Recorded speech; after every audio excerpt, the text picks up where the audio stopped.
부산 영도의 여름은 언제나 습했습니다. 1968년 7월, 그 해도 마찬가지였지요. 바닷바람에 실려온 소금기가 창틀에 하얗게 맺히고 빨래는 사흘째 마르지 않았습니다. 골목 어귀마다 아낙네들이 모여 앉아 멸치를 고르면서도 입은 쉬지 않고 누구네 집 소식을 씹어댔어요. 그 골목 끝 2층 양옥집에 12살 영숙이 살고 있었습니다. 아버지는 원양어선 선장이었어요. 한 번 나가면 석 달, 길면 반년을 돌아오지 못했지요. 그럴 때마다 집안의 분위기는 묘하게 변했습니다. 어머니는 새벽 시장으로 나가 생선 장사를 했고, 대학생인 첫째 오빠 영철과 고등학생인 둘째 영호, 중학생인 막내 오빠 성민은 집의 주인이 되었어요. 영숙아, 물 좀 떠와. 영철 오빠의 목소리가 2층에서 내려왔습니다. 영숙은 부엌으로 달려가 주전자에 물을 받았어요. 계단을 올라가는 발걸음이 무거웠지요. 오빠들이 있는 방문 앞에 서니 가슴이 쿵쿵 뛰었습니다. 문을 열자 담배 연기가 자욱했어요. 새 오빠가 화투를 놓고 앉아 있었습니다. 여기 놔. 영숙이 쟁반을 내려놓으려는 순간이었어요. 영철 오빠가 손목을 낚아챘습니다. 아파요, 오빠. 입 닥쳐. 영호 오빠가 문을 잠갔어요. 딸깍 하는 소리가 세상과 영숙을 갈라놓았습니다. 선민 오빠는 고개를 돌렸지요. 외면하는 것도 공모였습니다. 그날 오후 영숙은 무슨 일이 벌어졌는지 정확히 기억하지 못했어요. 아니, 기억하고 싶지 않았습니다. 다만 천장에 누런 얼룩이 눈에 새겨졌고 옷장 손잡이가 삐걱거리는 소리가 귓전을 맴돌았지요. 영철 오빠의 입에서 술 냄새가 났고 영호 오빠가 영숙의 입을 막았습니다. 아빠한테 말하면 어떻게 되는지 알지? 영철 오빠가 영숙의 턱을 잡았어요. 네가 우리한테 먼저 꼬리 쳤다고 할 거야. 아빠가 누구 말을 믿을 것 같아? 대학생 아들이야? 아니면 거짓말쟁이 계집애야? 영호 오빠가 덧붙였습니다. 엄마한테 말하면 넌 쫓겨나. 우리 엄마는 아들 편이거든. 영숙은 고개를 끄덕일 수밖에 없었어요. 오빠들이 방을 나간 뒤에도 한참을 마룻바닥에 쭈그려 앉아 있었습니다. 다리에 힘이 들어가지 않았지요. 무릎과 팔에 멍이 들었고 속옷에 피가 묻어 있었어요. 욕조에 물을 받으며 영숙은 생각했습니다. 내가 뭘 잘못했을까? 거울 속 자신을 바라봤어요. 가느다란 팔, 평평한 가슴, 짧게 자른 머리. 어디에도 잘못된 건 없어 보였는데 분명 자신에게 문제가 있는 것 같았습니다.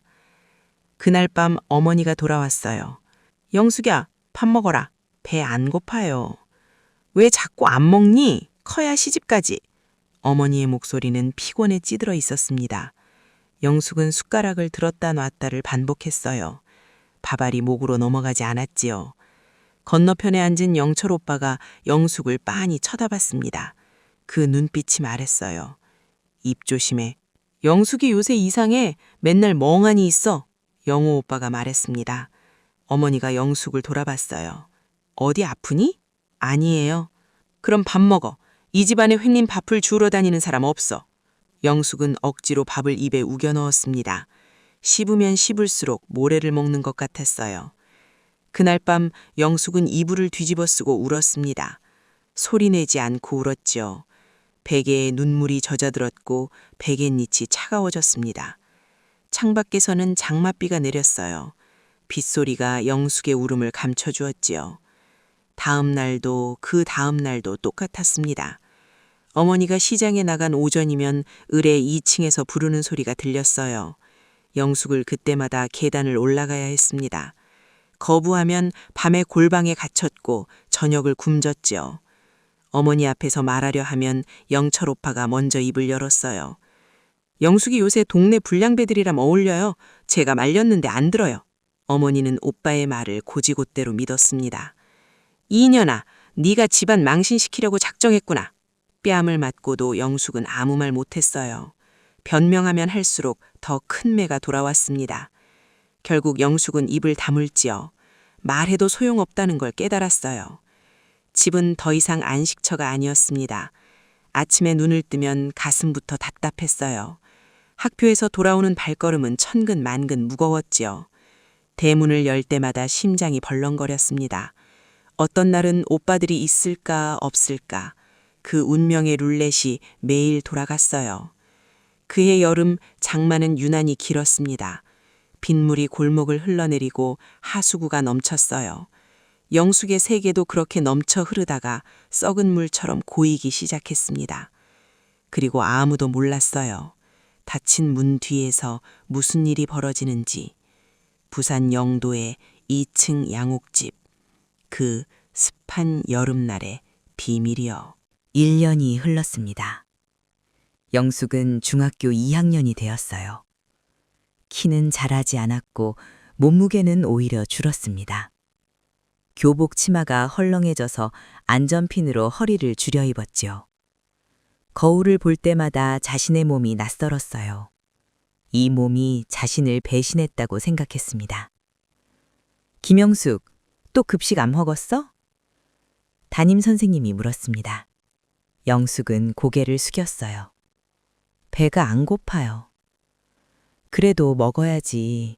자꾸 이러면 보건실 가야 해. 하지만 영숙은 밥을 삼킬 수가 없었습니다. 입에 넣으면 목이 막히고 억지로 넘기면 화장실로 달려가 토했어요.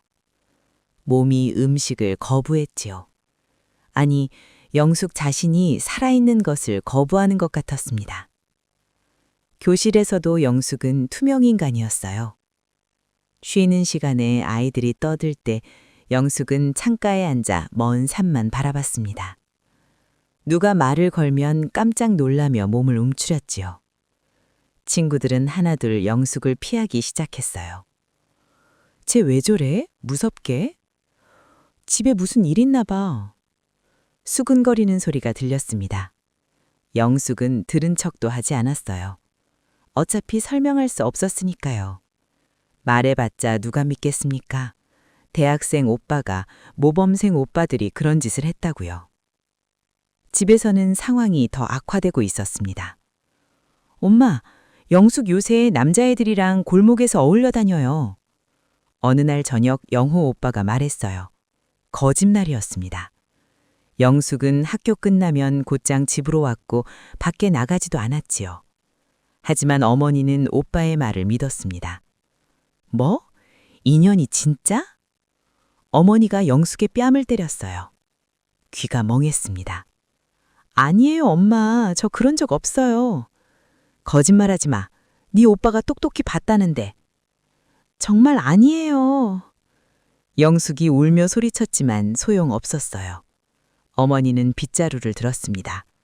등과 다리를 맞았지요. 영숙은 몸을 움크렸어요. 아파서가 아니라 억울해서 울었습니다. 네가 이 집안 망신시킬 거야?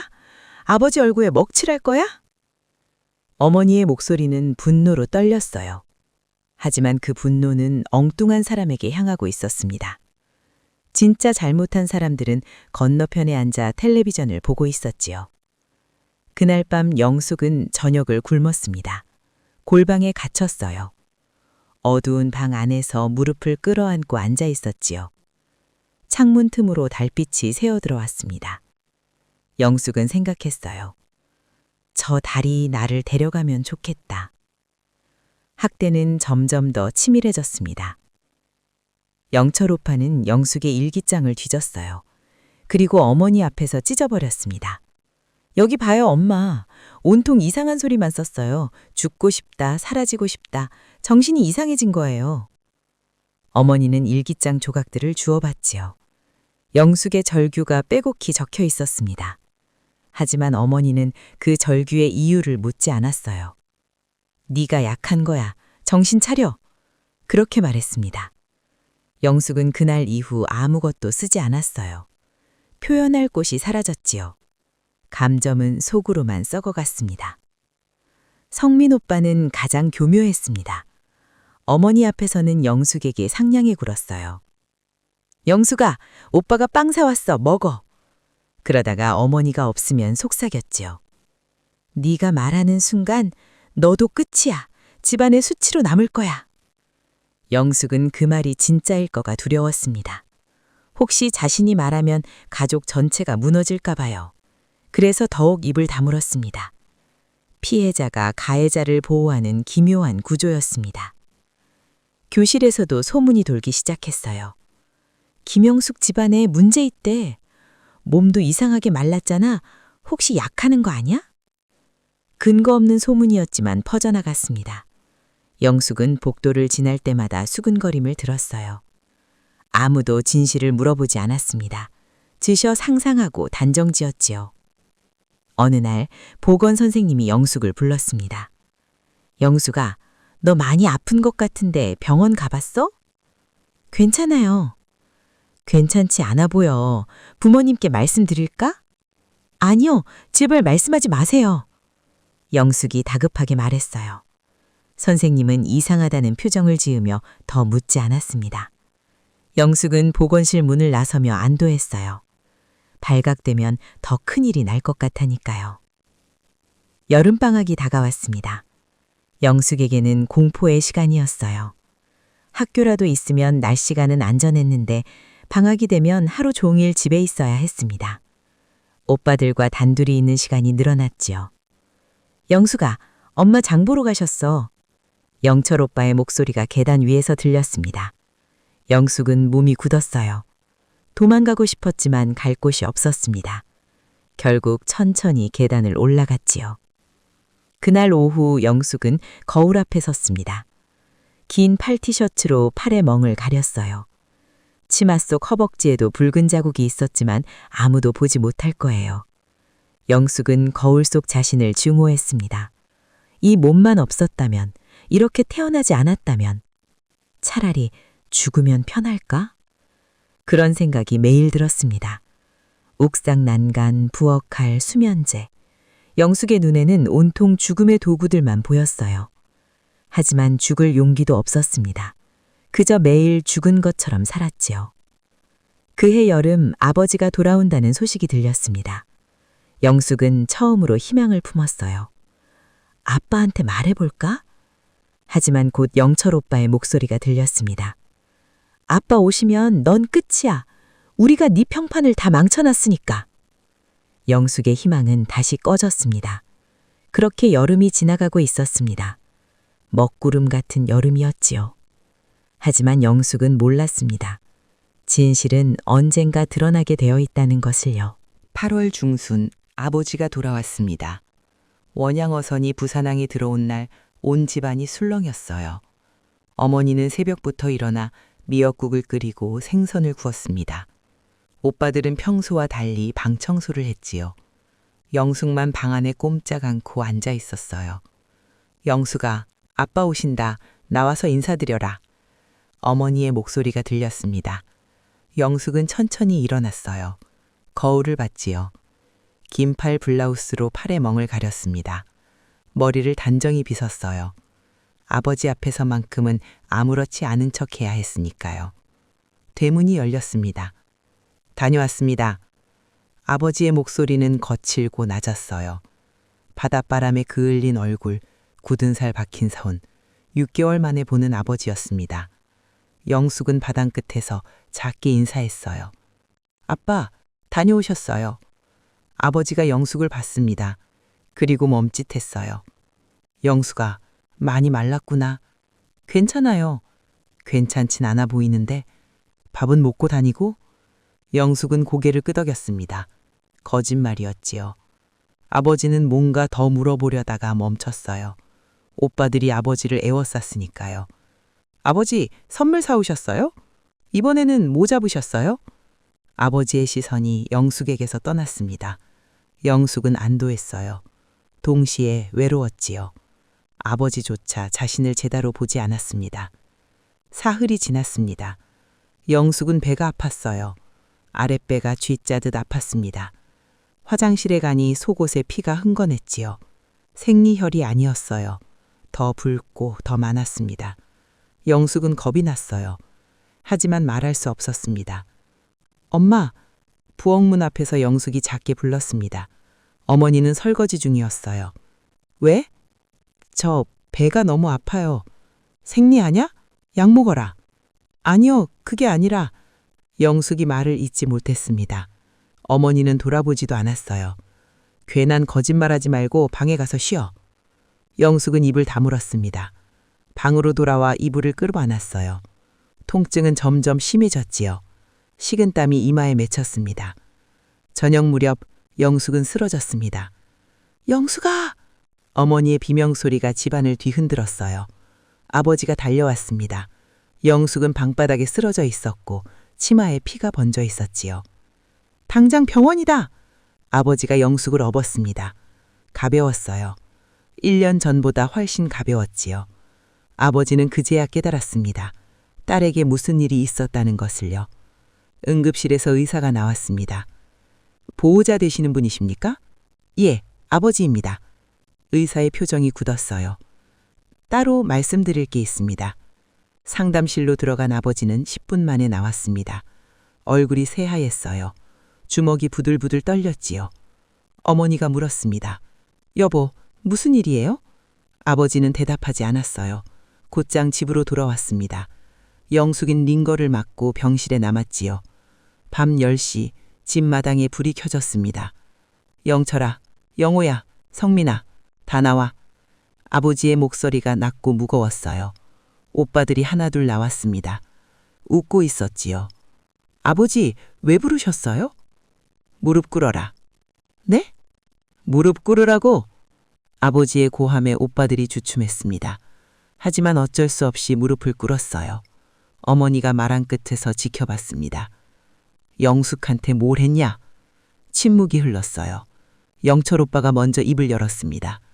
아버지, 무슨 말씀이세요? 의사가 다 말씀하셨다. 영숙 몸에 성폭행 흔적이 있다고. 어머니가 비명을 질렀어요. 오빠들의 얼굴이 하얗게 변했습니다. 그건 영숙이 밖에서... 영호 오빠가 말하려 했지만 아버지가 손을 들었어요. 닥쳐라. 의사가 말하길 1년 넘게 지속적으로 당한 흔적이래. 집안에서 당한 거라고. 아버지, 영숙이 거짓말했어요. 해프네라니까요. 성민 오빠가 변명했습니다. 아버지는 마당 한가운데 섰어요. 그럼 내가 영숙한테 물어볼게. 지금 당장. 아버지가 병원을 향하려 했습니다. 영철 오빠가 소리쳤어요. 아버지, 영숙 말 믿지 마세요. 그 애가 우릴 유혹했어요. 그 순간이었습니다. 오빠들이 그랬어요. 작은 목소리가 대문 쪽에서 들렸어요. 영숙이 서 있었습니다. 링거 자국이 선명한 팔, 창백한 얼굴, 병원 가운을 입고 맨발로 걸어왔지요. 영숙아! 어머니가 떨리는 목소리로 불렀습니다. 영숙은 마당으로 걸어 들어왔어요. 아빠 출항하면 오빠들이 저를 방에 불렀어요. 거부하면 때렸어요. 말하면 아무도 안 믿을 거라고 협박했어요. 거짓말이야! 영철 오빠가 소리쳤습니다. 하지만 영숙은 멈추지 않았어요. 엄마한테 말하려 하면 오빠들이 먼저 제 평판을 깎았어요.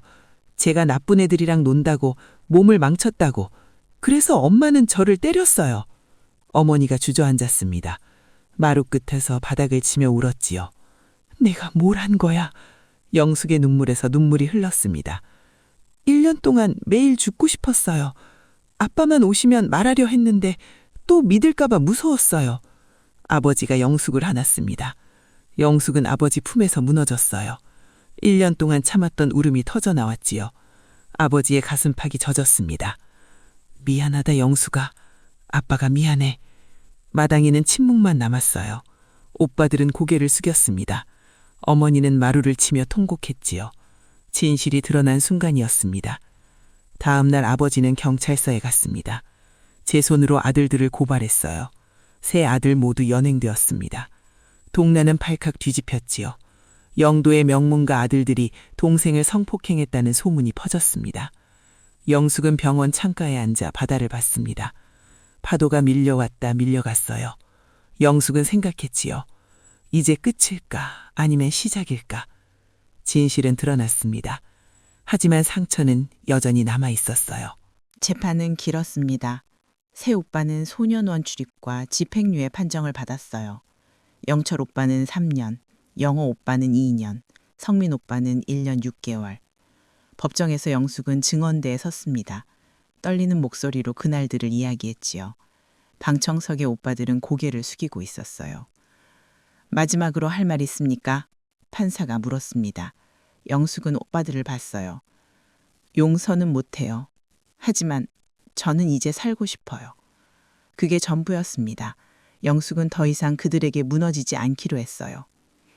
1970년 봄, 가족은 부산을 떠났습니다. 영숙아, 짐 다 쌌니? 아버지가 방문을 열며 물었어요. 영숙은 작은 보따리 하나를 들고 있었습니다. 많지 않았지요. 이 집에 남겨둘 것도 가져갈 것도 별로 없었어요. 네, 다 챙겼어요. 춘천은 처음이지. 공기 좋고 물 맑은 데다. 아버지는 억지로 밝게 말했습니다. 하지만 영숙은 알았어요. 떠나는 게 도망이라는 걸요. 동네 사람들의 수군거림, 손가락질, 동정어린 시선, 그 모든 것에서 벗어나기 위한 선택이었지요. 어머니는 짐을 싸며 한마디도 하지 않았어요. 1년 내내 말이 없었습니다. 밥을 할 때도 빨래를 할 때도 그저 침묵 속에서 움직였지요. 영숙은 어머니를 원망하지 않기로 했어요. 어머니도 피해자였으니까요. 아들들을 믿었던 것이 잘못은 아니었습니다. 기차는 사오를 거쳐 춘천으로 향했습니다. 창밖으로 산이 보였어요. 부산과는 다른 풍경이었지요. 바다 대신 호수, 항구 대신 숲. 영숙은 창에 이마를 대고 밖을 봤습니다. 새로운 곳에서 새로운 사람이 될 수 있을까요? 춘천의 집은 작았습니다. 안개가 자주 끼는 마을 끝자락에 있었어요. 단칸방 2개와 부엌이 전부였지요. 아버지는 더 이상 배를 타지 않았습니다. 작은 식당을 열었어요. 어머니는 그 식당을 도왔고 영숙은 학교에 다녔습니다. 춘천 여자고등학교. 첫날 영숙은 교실 맨 뒤에 앉았어요. 아무도 자신을 모르는 곳. 그게 좋았습니다. 과거를 모르는 사람들 사이에서 영숙은 그냥 전학생이었어요. 너 이름이 뭐야? 옆자리 여학생이 말을 걸었습니다. 영숙은 움찔했어요. 오랜만에 듣는 다정한 목소리였지요. 영숙이에요. 김영숙. 나는 미숙이야. 부산에서 왔다며? 부산 말해봐. 미숙이 웃었습니다. 영숙도 따라 웃었어요. 어색했지만 나쁘지 않았습니다. 고등학교 3년이 지났습니다. 영숙은 조금씩 변했어요. 밥을 먹기 시작했습니다. 처음엔 한 숟가락, 그 다음엔 반 공기, 마침내 한 공기를 비웠지요. 몸무게가 늘었고 볼에 살이 올랐어요.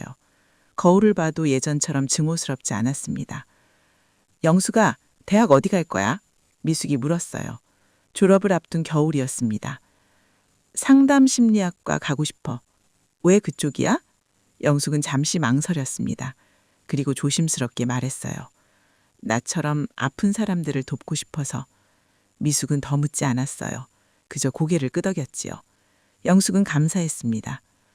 1973년 영숙은 강릉의 작은 대학에 입학했습니다. 기숙사 방은 좁았지만 온전히 자신만의 공간이었어요. 영숙은 책을 읽고 강의를 듣고 과제를 했습니다. 트라우마에 관한 논문, 성폭력 피해자의 심리. 공부할수록 깨달았어요. 자신이 겪은 일이 개인의 불행이 아니라 사회 구조의 문제라는 것을요. 김영숙 씨, 발표 잘했어요. 교수님이 말씀하셨습니다. 영숙은 떨리는 목소리로 발표를 마친 참이었어요. 주제는 가정 내 성폭력과 침묵의 구조였지요. 제 경험을 바탕으로 썼어요. 그랬군요. 용기 있는 선택이에요. 교수님은 더 묻지 않았습니다. 하지만 따뜻한 눈빛으로 영숙을 봤어요. 영숙은 그 시선이 고마웠습니다. 대학 2학년 가을에 영숙은 상훈을 만났습니다. 도서관에서였어요. 영숙이 책을 떨어뜨렸고 상훈이 주워주었지요. 여기요. 고맙습니다. 그게 시작이었습니다. 상훈은 사회복지학과 학생이었습니다. 조용하고 다정한 사람이었지요. 영숙과 같은 수업을 듣게 되면서 자주 마주쳤어요. 같이 과제할래요? 상훈이 물었습니다. 영숙은 망설였어요. 하지만 고개를 끄덕였지요. 좋아요. 둘은 도서관에서 공부했습니다. 상훈이 긴장하면 거리를 두었어요. 다가오지 않고 기다렸지요. 영숙은 그런 상훈이 편했습니다. 어느 날 상훈이 영숙의 손을 잡으려 했어요. 영숙은 반사적으로 손을 뺐습니다. 숨이 막혔어요. 심장이 빠르게 뛰었지요. 상훈은 당황했습니다. 미안해요. 제가 너무 급했나 봐요. 아니에요. 제가 영숙은 말을 잇지 못했어요. 상우는 조용히 기다렸습니다. 영숙은 천천히 말했지요. 저 과거에 안 좋은 일이 있었어요. 말하기 싫으면 안 해도 돼요. 아니요, 말하고 싶어요. 영숙은 자신의 이야기를 꺼냈습니다. 처음으로요. 부산의 습한 여름, 닫힌 방문, 오빠들의 폭력, 침묵의 1년, 모든 것을 말했어요. 상우는 끝까지 들었습니다. 당신은 피해자가 아니에요. 상훈이 말했습니다. 그럼 뭐예요? 승리자예요. 살아남았잖아요. 여기까지 왔잖아요. 영숙의 눈에 눈물이 고였습니다. 처음 들어보는 말이었어요. 피해자가 아닌 승리자. 영숙은 그 말을 마음에 새겼습니다. 봄이 왔습니다. 강릉에 벚꽃이 피었어요. 영숙과 상우는 바닷가를 걸었습니다. 파도 소리가 들렸지요. 영숙은 바다를 봤습니다. 더 이상 두렵지 않았습니다. 영숙 씨, 네? 제가 곁에 있어도 될까요? 천천히, 당신의 속도로. 상훈이 물었습니다. 영숙은 고개를 끄덕였어요. 그러면 좋겠어요. 둘은 손을 잡지 않았습니다. 그저 나란히 걸어요. 그것만으로도 충분했지요. 영숙은 깨달았습니다. 치유는 극적이지 않다는 것을요. 한순간에 모든 게 나아지지 않는다는 것을요. 하루하루 한 발짝씩 천천히 나아가는 것이라는 것을요. 안개가 걷히고 있었습니다. 2025년 가을 서울 성북구. 영숙은 73세가 되었습니다. 머리는 하얗게 새었고 허리는 조금 굽었지요. 하지만 눈빛만큼은 여전히 또렷했어요. 작은 2층 건물에 상담센터가 있었습니다. 간판에는 이렇게 적혀 있었지요. 영숙 마음 상담센터. 아동 청소년 무료 상담. 오전 10시 영숙은 문을 열었습니다. 책상을 닦고 화분에 물을 주고 차를 끓였어요. 창밖으로 은행나무 잎이 노랗게 물들어 있었습니다. 가을이었지요. 영숙이 가장 좋아하는 계절이었어요. 선생님, 안녕하세요. 첫 내담자가 들어왔습니다.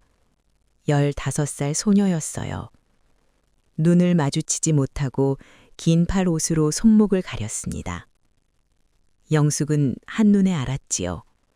이 아이도 자신과 같은 어둠 속을 걷고 있다는 것을요. 앉아요. 천천히 이야기해도 돼요. 영숙의 목소리는 부드러웠습니다. 소녀는 천천히 입을 열었어요. 아버지의 폭력, 어머니의 침묵, 학교에서의 고립. 60년 전 영숙의 이야기와 닮아 있었지요. 제 잘못인가요? 소녀가 물었습니다. 영숙은 고개를 저었어요. 아니에요. 절대로 당신의 잘못이 아니에요.